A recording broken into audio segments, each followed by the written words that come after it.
जब तक हम श्रोता नहीं बनेंगे, श्रोता मतलब सुनने की क्षमता नहीं बनेगी, ध्यान पूर्वक नहीं सुनेंगे, जब तक हमारा कार्य आगे नहीं बढ़ेगा।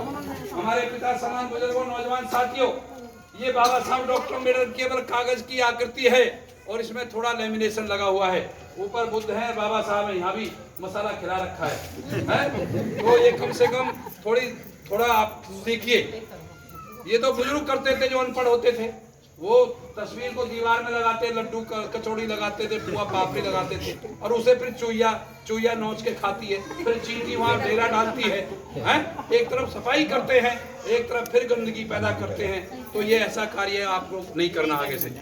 तो इसलिए महाकारुणिक बुद्ध, ये आगे मूर्ति लगी है इनकी, महाकारुणिक बुद्ध ऐसे 10,000 साल के मानव इतिहास में इस दुनिया में जो इस भूगोल पे जितने भी कंट्री हैं, छोटे बड़े, चाहे साइड में चाहे पूर्व में है, दुनिया के 10,000 साल के मानव इतिहास में इतना बड़ा क्रांतिकारी योद्धा कोई नहीं हुआ जो महाकारुणिक बुद्ध पैदा हुए, जिनका पूरी दुनिया में उखान होता है। दुनिया में बुद्ध की जयंती मनाई जाती है। और इसी प्रकार 20वीं सदी के 19वीं सदी के बाबा साहब डॉक्टर अम्बेडकर, जिनको एक गरीब परिवार में पैदा होकर एक सिपाही के पद पर इनके पापा काम करते थे, और जो रिटायरमेंट के वक्त सूबेदार से रिटायरमेंट हुए, सूबेदार रामजी राव, और उनकी छोटी सी घर चलाने की नौकरी थी, उसमें 14 परिवार के बच्चे थे। ये 14वीं रत्न है। कौन सी तारीख को जन्म हुआ बाबा साहब डॉक्टर अम्बेडकर का? 1891 14 अप्रैल 1891 14 अप्रैल। कौन सी जगह जन्म हुआ? मऊ छावनी, मध्य प्रदेश। मऊ छावनी में मिलिट्री की जो छावनी पड़ती है, जो डेरा डलता है, उसमें मऊ में छावनी पड़ी हुई थी, और इनकी पत्नी इनके साथ में सूबेदार जी की थी।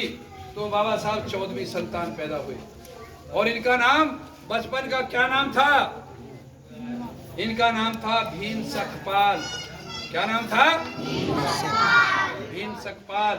और उसके बाद में इनका जो पैतृक गांव था, उसका नाम क्या था? अंबा वाडेकर। जैसे चौटाला अपने गांव के पीछे नाम लगाता है, गांव का नाम, ऐसे ही इनके गांव का नाम लगाया गया। इनका टाइटल लगाया गया। क्यों लगाया गया? क्योंकि छुआछात भेदभाव के कारण इनके थोड़ा बहुत जो इसमें बदलाव आ जाए। तो इसलिए बाबा साहब डॉक्टर अम्बेडकर, पिताजी रामजी राव, और माता का नाम क्या था? भीमाबाई।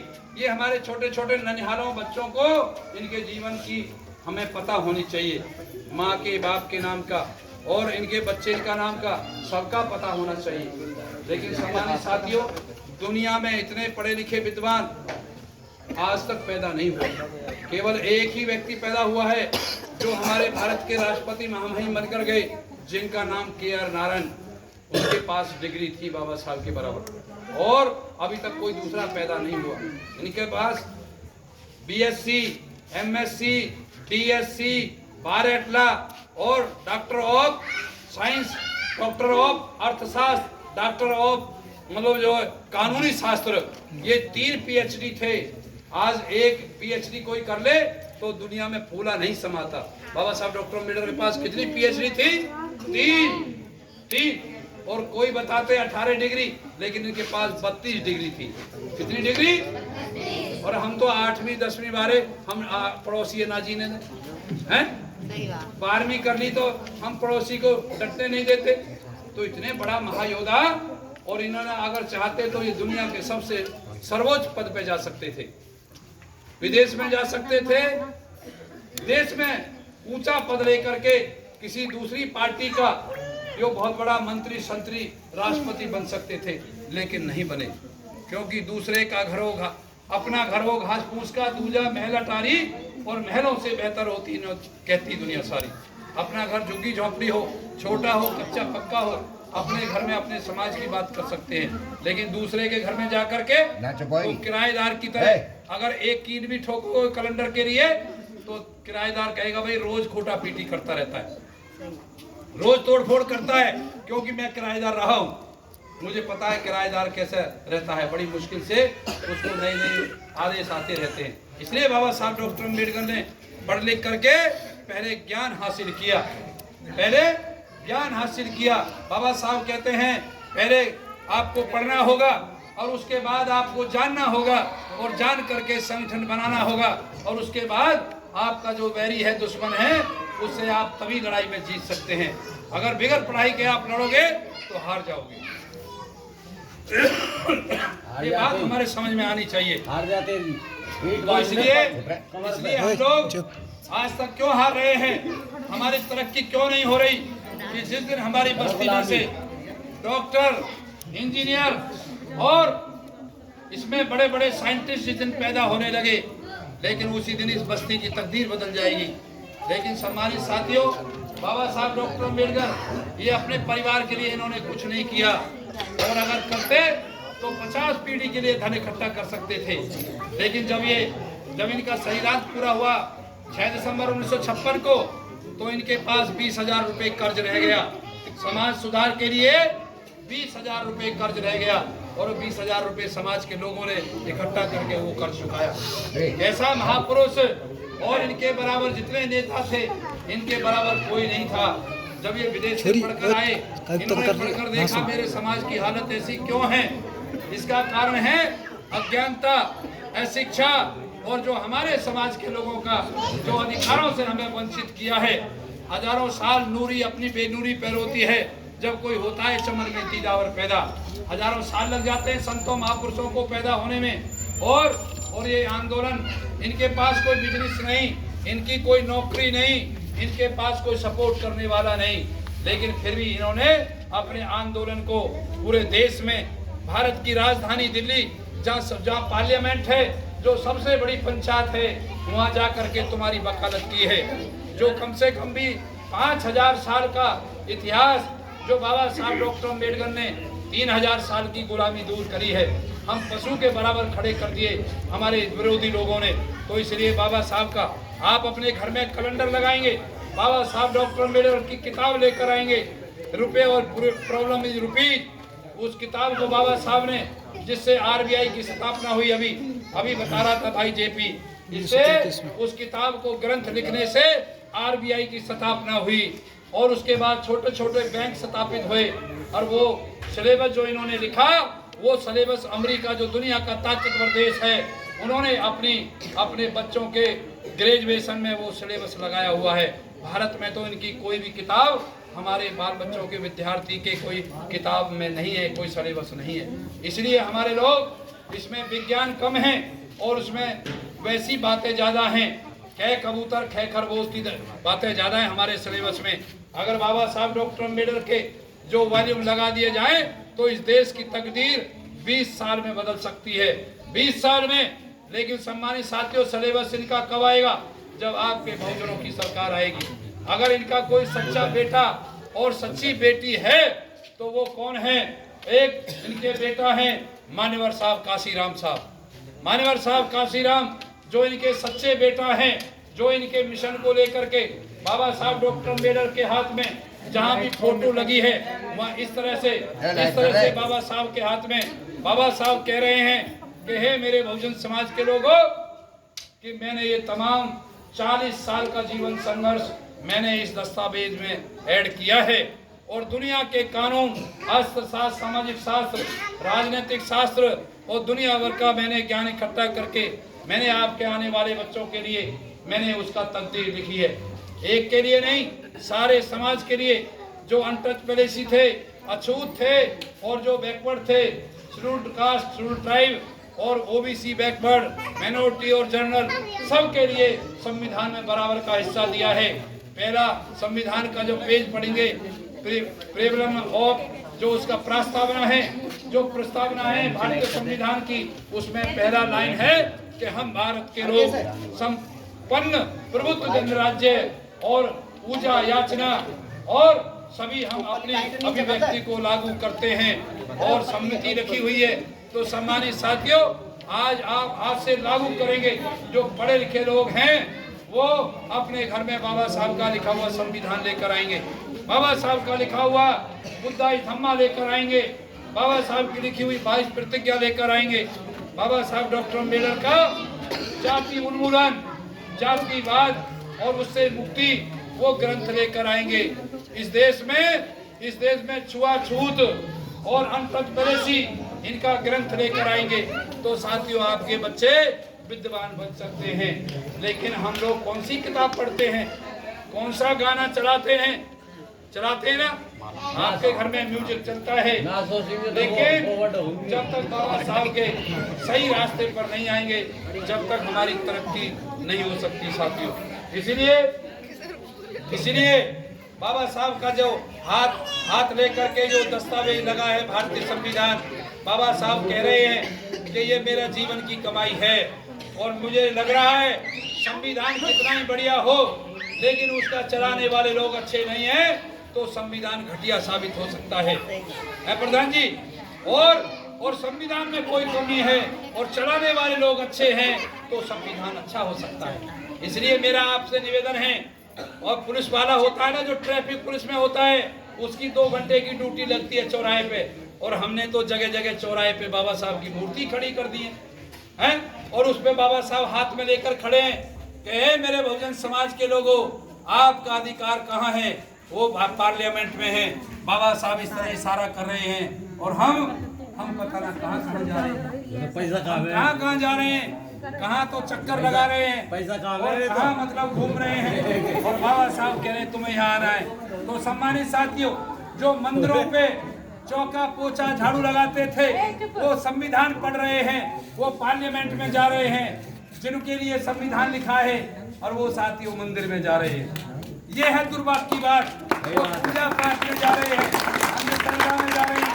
इसलिए बाबा साहब कहते हैं जो व्यक्ति पढ़ा लिखा है अपने समाज को उसको ज्ञान विज्ञान की दिशा नहीं दे सकता तो वो पढ़ा लिखा नहीं हो सकता, और जो पढ़ा लिखा व्यक्ति अपने समाज को सही रास्ते पर लाने का काम करता है उसका समाज भी पढ़ता है और वो व्यक्ति भी विद्वान होता है। बाबा साहब समय समय पर अपनी छोटी बात ना चुपाओगे। और बाबा साहब कहते हैं मैं हिंदू धर्म में पैदा हुआ, मेरे बस की बात नहीं थी क्योंकि मेरे बुजुर्ग उस व्यवस्था में विलीन थे, मेरी मजबूरी थी, जब मैं पैदा हुआ वही पुराने संस्कार थे।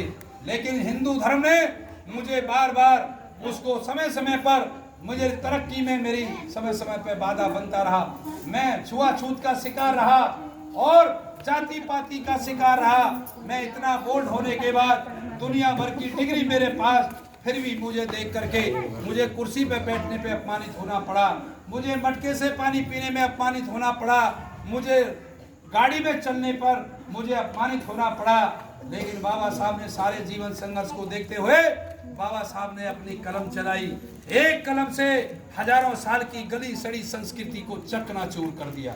वाह रे वाह बाबा साहब डॉक्टर अम्बेडकर तेने हम तो जन्मे भी नहीं थे, हम तो जमीन पे भी नहीं थे, पता ना हवा में थे, वनस्पति में थे, जमीन में थे, हमारे माँ बाप भी पैदा नहीं हुए थे।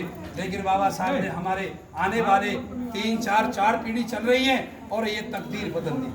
हमारी शिक्षा के पंख लगाए, हमारे बीमारी होने के कारण बीमारी को ठीक होने के पंख लगाए, और राजा बनने के पंख लगाए, और अच्छे धर्म में जाने के लिए जहाँ समता मैत्री करुणा हो और मैत्री हो ऐसे धर्म को छोड़कर दूसरे धर्म में जाने का मौका दिया।